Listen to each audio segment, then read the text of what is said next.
بموت رسول الله إلا ضربته. أنت يا علي احرص على محمد أكثر من حرصك على نفسك. ينذرنا محمد بجحيم مؤجل. الجحيم هنا. فمن كان على أمر من أمور المسلمين فليتق الله فيهم.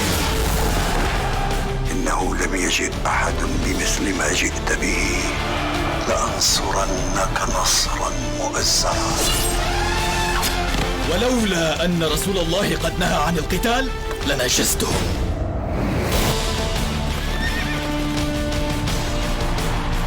أخيرا جاء وقتك يا ابن العاص. أنظرني إلى غد فآتيك بما أستأصل به خضراء.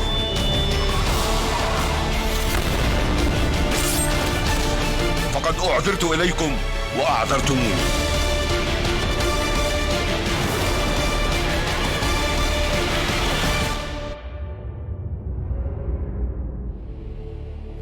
من الفتى الكريم؟